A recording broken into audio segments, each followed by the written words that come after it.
Welcome back to Workers in the Bay back in the day. We're happy to see everyone again. Thank you for joining us. Today, we're really interested in learning more about a very important segment of the workforce, people who have powered San Francisco and the greater Bay Area, certainly during modern times. And I'm really thrilled to talk with Anita Kars, who lives in the East Bay, and Anita is a legendary registered nurse, although Uh, now retired. But come on, own it. You're great, cuz. And she also, by the way, is my cousin. But we really want to hear and learn about how for workers across every sector, public and private sector, how important healthcare is in general, but also the role of specialists who are nurses such as Anita, healthcare support personnel. And given the fact that Anita of Oakland has such a long track record and high level experience, in nursing in the Bay Area, in San Francisco, and even overseas for a period, I think it will be really good for all of you to sort of understand, when we talk about the theme of our project here, in terms of workers who are not rich being able to live and thrive in the Bay Area, and how there are so many now kind of really heightened challenges, primarily number one, dealing with affordability.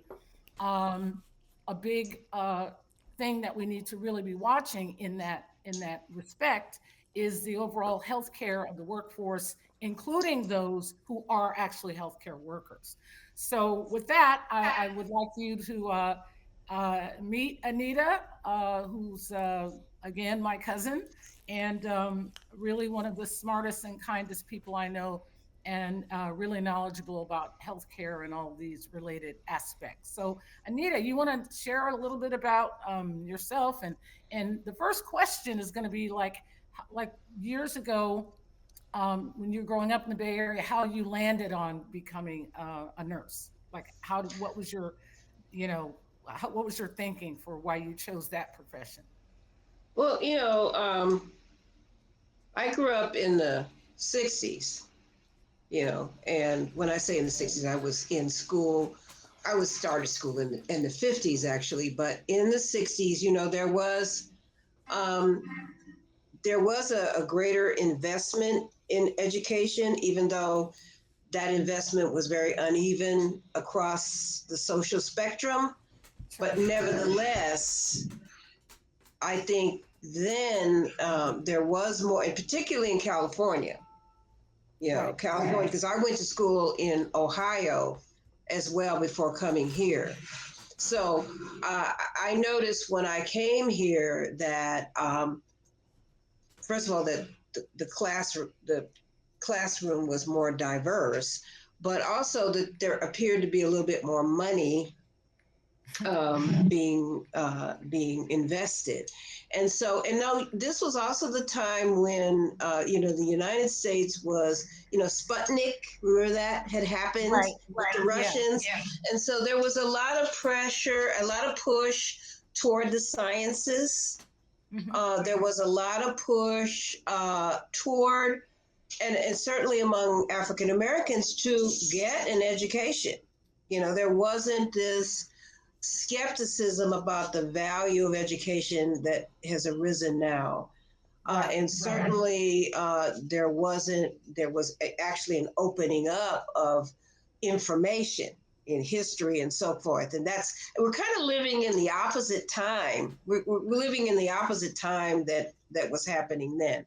So that's just to put you in the picture of how it was. And so I was interested in sciences, in school, but I was also very interested in society, Right. and that comes not just from school, but that comes from my family. My family. I come from a working class family, historically working class and political. So that really shaped my ideas about what I wanted to do.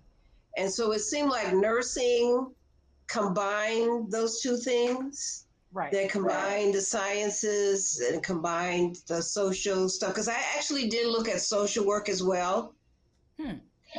And well, anyway, that's one of the things I looked at. But then, so when I was in high school, I just started looking at, what kind of training I might want. And I did want to go to college because there at that time there were hospital schools still. Um, Hmm. there were several in the Bay Area. There was also the junior college, City College of San Francisco had and has a nursing program. Merritt College has and had a nursing program. So there, or Laney also. So there were other opportunities, but I wanted to go to college. Hmm. And because my aunt had gone to San Francisco State, and I had a cousin also who had gone there, I just, that's where I started looking. And I didn't really get a lot of counseling or support or wondering what I was going to be doing in high school. And quite frankly, I didn't trust my counselors or my teachers, even though I got along with them. I Yeah. just kind of went on my own and started looking. And I went to the library. I got the catalog for San Francisco State. I saw they had a nursing program, looked like it was pretty good. I looked and saw what the requirements were that was going to fit. So I just said, you had to write in for your application in those days. Wow. There was And no, you were at Oakland Tech, is that right? I was at Oakland Tech, and then so I wrote to San Francisco State for an application. I told my mom what I was doing. She helped me, fill out my application and everything. And next thing you know, I was accepted and went there. And I didn't know much, although I did know that San Francisco State also had a lot of politics. So that was the other draw for me. And then while I was there, my second year, we had the big strike for Black Studies, and so that was a pretty tense, very intense semester for me. It was my sophomore year. I bet. But we there were several African American students in my class. I think we had the biggest class to graduate from that school, which I think there was maybe about 10 of us. So in the school's history, so we stuck together and supported each other. We did get some support also from, there was some African American faculty. There was one Japanese American faculty member that supported us. Hmm. So we were able to, hold it down there. So to the reasons that I chose nursing really were that I was interested in sciences, but I was also interested in the social part, and I knew, or I thought anyway, that nursing would help to combine those two. Right. That's great. So you recognize that pretty early about yourself. Now, did you also sort of like see a kind of need for more like potentially culturally like were there black nurses? Like were you Yeah, like one of there were African American nurses, but there weren't that many. Then a lot of them actually were in the military. The military mm, had, because the military, as you probably know, they were actually, interestingly, more egalitarian in a lot of ways, and a way for African Americans to advance on all kinds of levels. And so there were, when relatively quite a few African American nurses who were in the military. right. I didn't really know them. I didn't know them and know of them much until I went to VA Hospital. My first job out of school was at VA Hospital San Francisco. And this was still, the Vietnam War was still going on. So it was a Wow. very interesting place to work because it was diverse. across the time spectrum, we had people had been in World War II all the way through.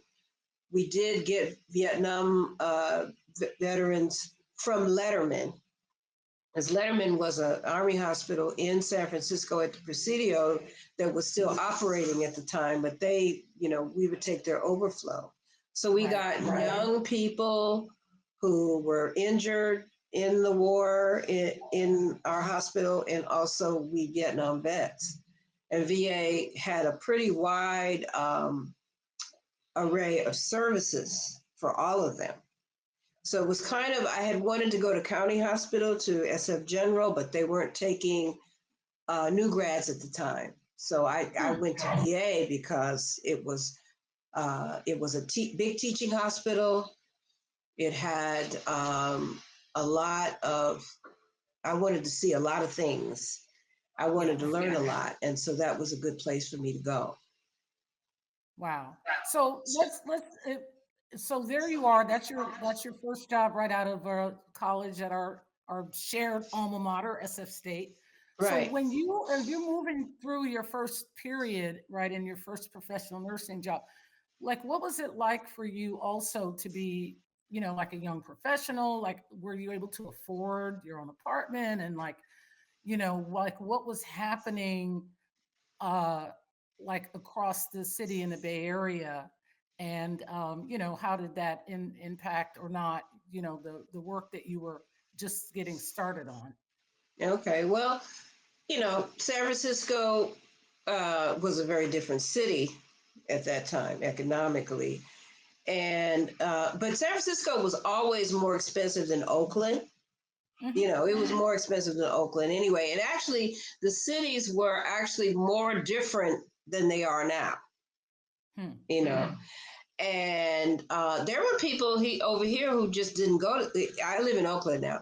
There were Yeah. people in Oakland that just didn't go to San Francisco, Wow. and vice versa. It was really, really quite distinct two cities. They were really much more distinct than they are now. Hmm. And even though they both have their own personalities, but the interchange between them, I think, was not the same as it is now. And Hmm. so, no, there was never any problem for me finding an apartment. There was being able to afford an apartment ever. Hmm. And the other thing that was happening still in San Francisco was that there were still a lot of people coming here from all over the country. In my first orientation group at VA, there were nurses from everywhere. I think there were probably more nurses from other places than there were San Francisco people. Wow. Wow. Yeah.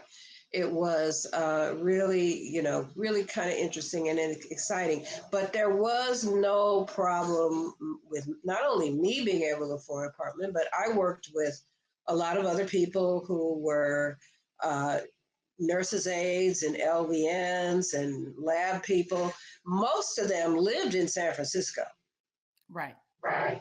So they could afford an apartment. And I had friends that I used to go over their houses, Hmm. and they lived, and some of them lived out where you were raised, out Hmm. in the OMI area. But some of them lived in, in Western Addition and, along where Alamo Plaza is now, where nobody can afford to live. But I had a friend that lived on Steiner and on one on Pierce in the area. So, and they were not RNs, but they could afford their apartment. Now, I'm not saying that things maybe weren't tight for them, Right. but what I will say is that I didn't know anybody that was homeless. Nobody. And if you had a job, mostly you could have a place to live in the city, even in San Francisco, if not Oakland. Right. Right. And I just Right. want to comment on, I looked at some numbers in terms of the minimum wage. Minimum wage in San Francisco now is pretty close to $20 an hour, pretty close to 20. And even on the minimum wage in San Francisco, you could not afford a one bedroom apartment. Right. Right. now. And that wasn't true then. Right. Yeah, Yeah. because people used to be able to have. I mean, you were in a profession, but it seems to me that, as you just kind of alluded to, you could work. You could have been working in retail, right? Yeah. Or Oh, yeah, absolutely. yeah, Yeah. In fact, they did. I mean, downtown still existed, right? yeah, And people lived, people lived everywhere. There were people, obviously, who lived in the suburbs, but there were a lot of people who worked downtown who lived in the city. And there was a big retail. There was lots of retail. So, right, right.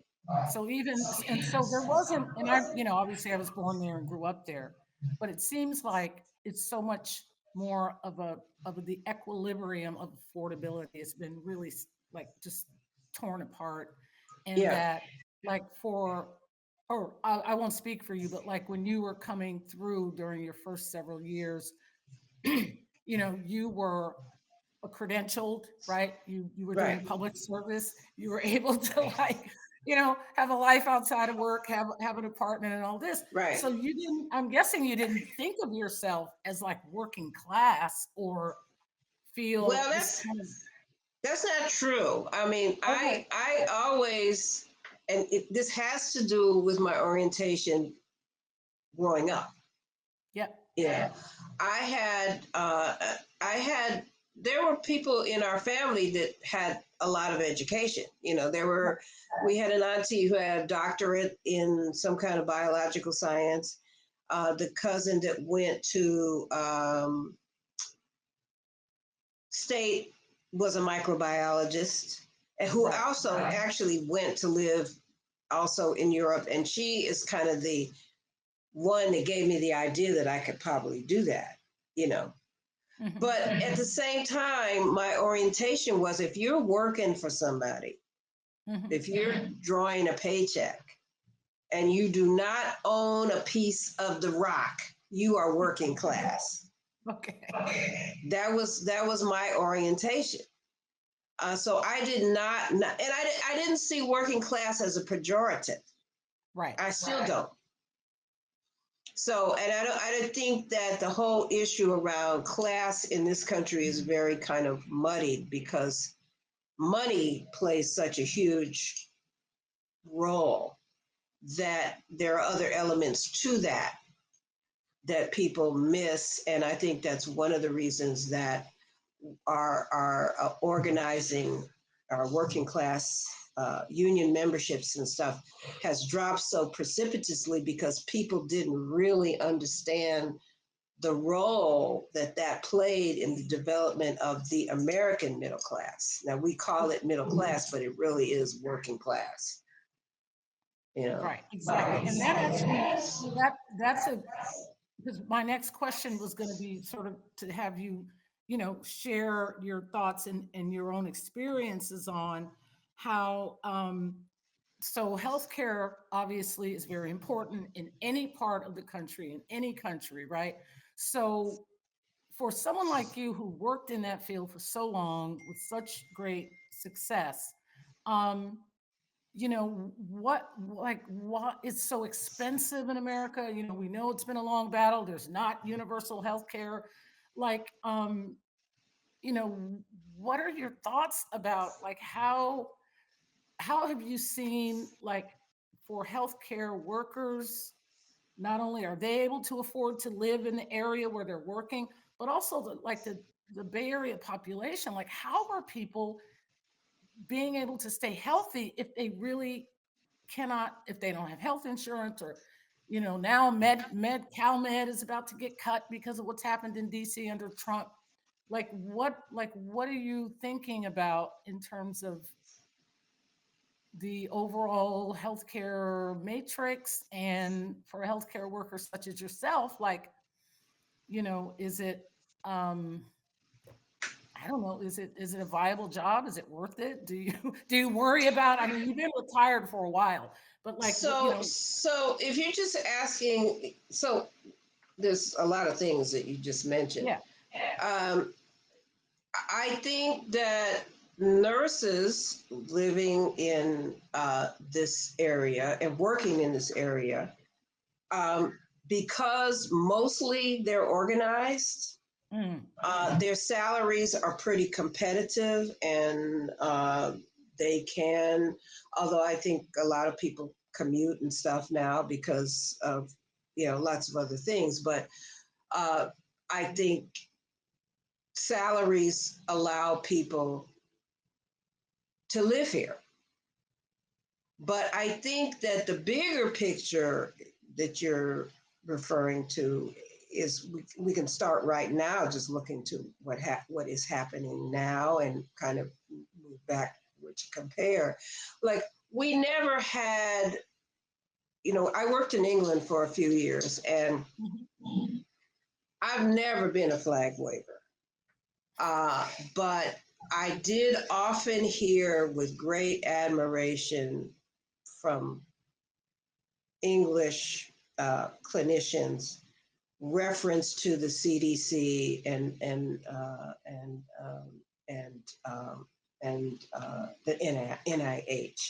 In fact, I knew someone whose friend got a fellowship to the NIH when I was working there, and it was like, that was the biggest thing.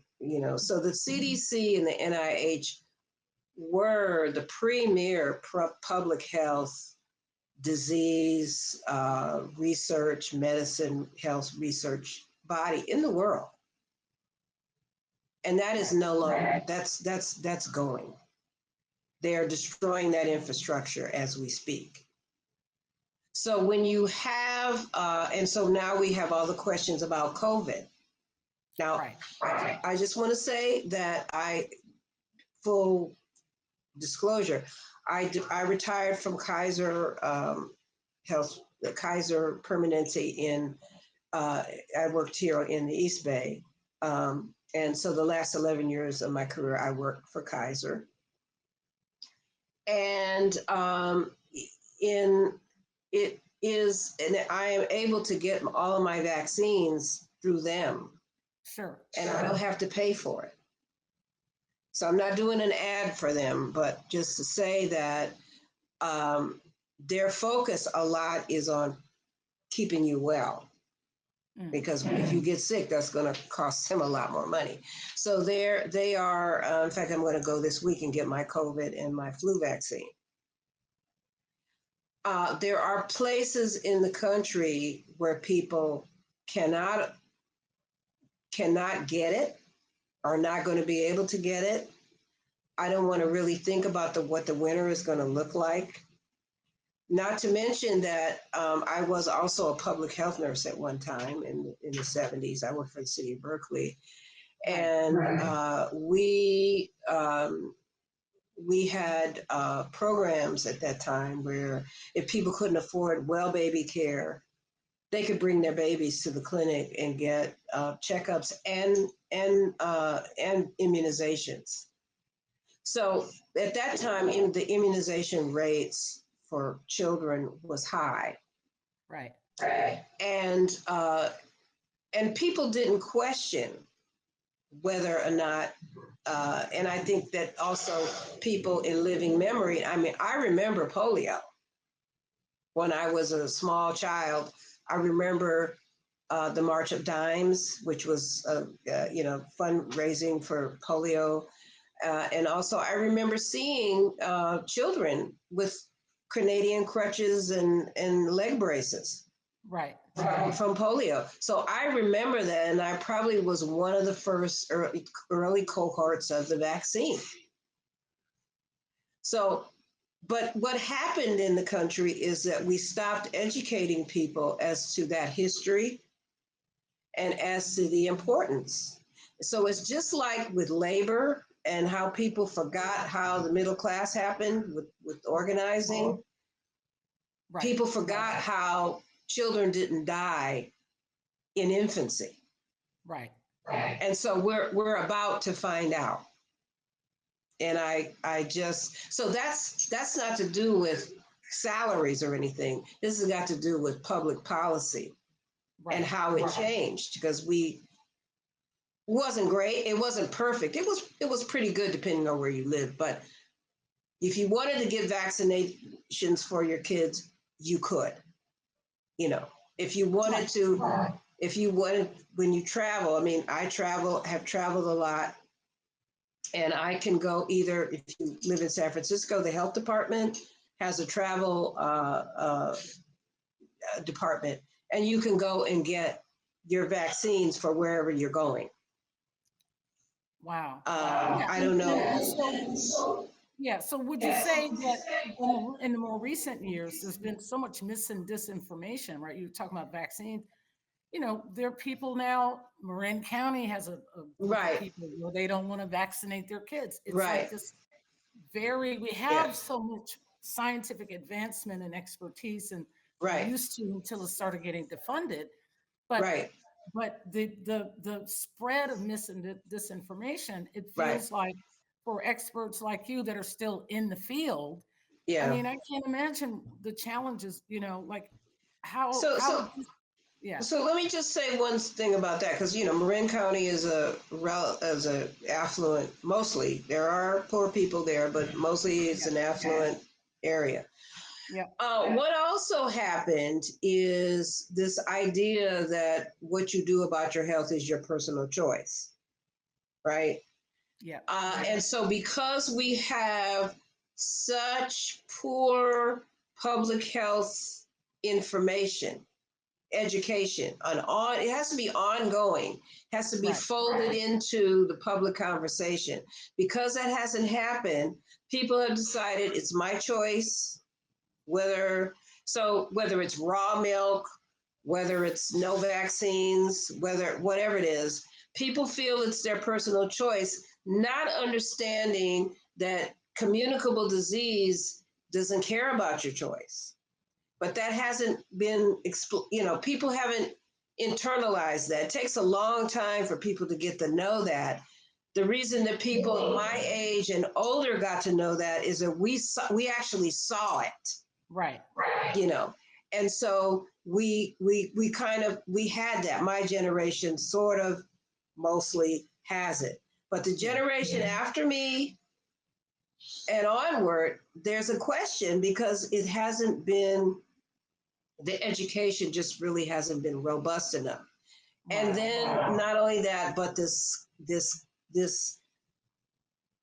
idea that I can just choice, my personal choice is the most important thing in life, and that to hell with everybody else sort of thing. I guess that's a little extreme, but because I don't mean to paint people as bad people or mean people. It's just they don't have the information, and right, they don't understand the dynamic of public health policy.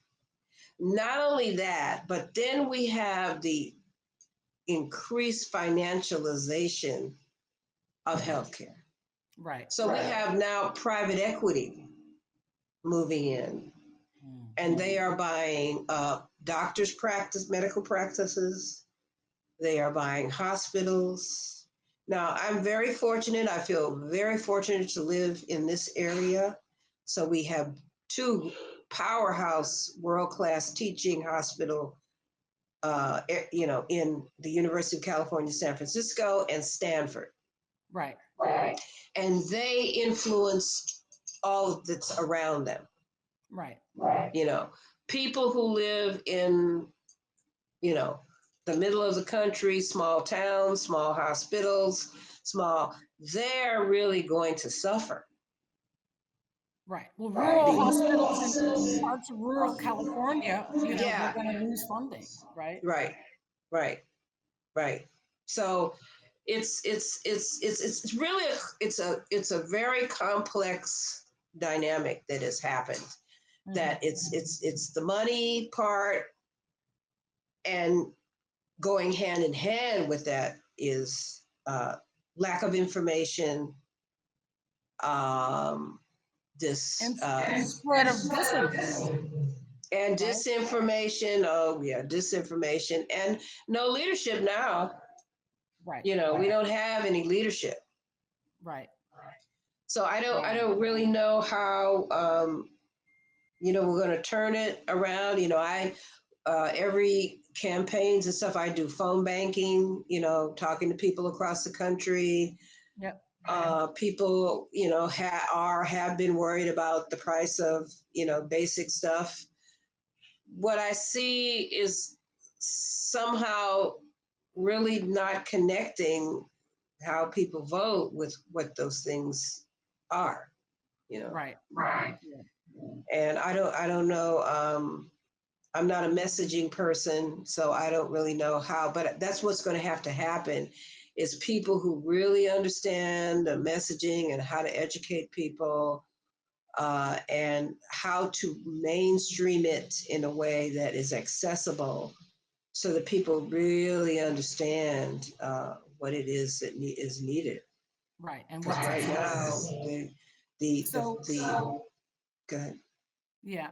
So that's sort of the largest challenge. We don't really know how, whether it's the Bay Area, San Francisco, or any other communities that's being impacted as healthcare funding for public health programs and educational campaigns and stuff vanishes, right?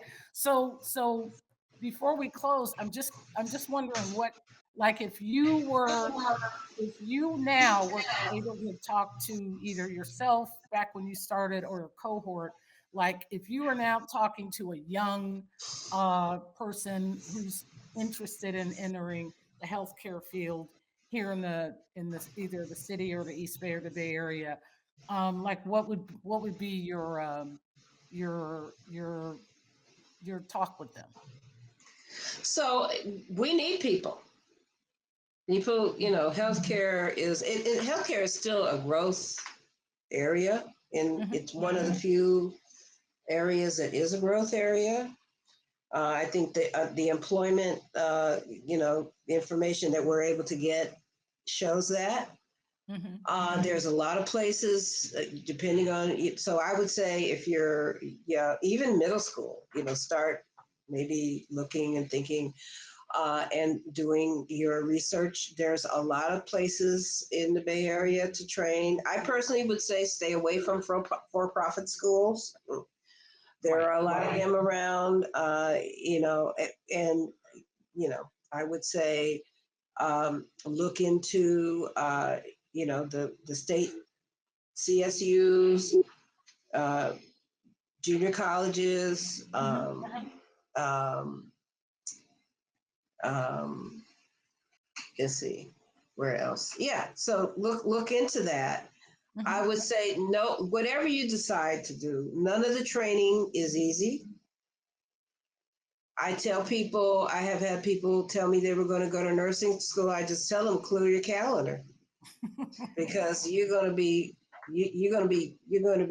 chained up first. No, Sure. it's interesting, but it is intense. You can't just walk in there and walk out. But I would Right. say also, if you're in, this is middle school and high school, talk to your school counselor and also do research on your own to see what prerequisites you have to have so that you can Right. get into these programs. There are programs. There's a Bay Area Black Nurses Association. There's a National Black Nurses Association. If you're African American, check them out, to get support, Right. because there still is, not as many. We definitely need, people of color of all. I would say if you have a language, or learn a language too, Hmm. it's very important. If you're interested in learning Mandarin, learn it. Right. Yeah. Especially this area. But it's a very good thing to have. Yep. But it is valuable in training. It's not easy, and the work also is not easy. But I think it's interesting, keep you engaged. You will not feel that you're not going to work for nothing. You will definitely know. And Yeah. just sort of see, the beauty of nursing is you can move around, you can change fields within it, you can do a lot of different things. Right. So I was a public health nurse, I was an intensive care nurse, a hospice nurse. I was a district sister in London. So, you can do a lot of different things. Yeah. So even with the corporatization, because I know we've had some labor action just in the last few weeks here. Right. Right. So, And but there will always be labor action. Always. It's been since before I came into it. So there's always going to be, we're always going to have to fight for, keeping the patient safe staffing. Staffing is the biggest, and we're always having to fight for that. Safe working conditions, always advocating for patients and families, always. That's always going to be there.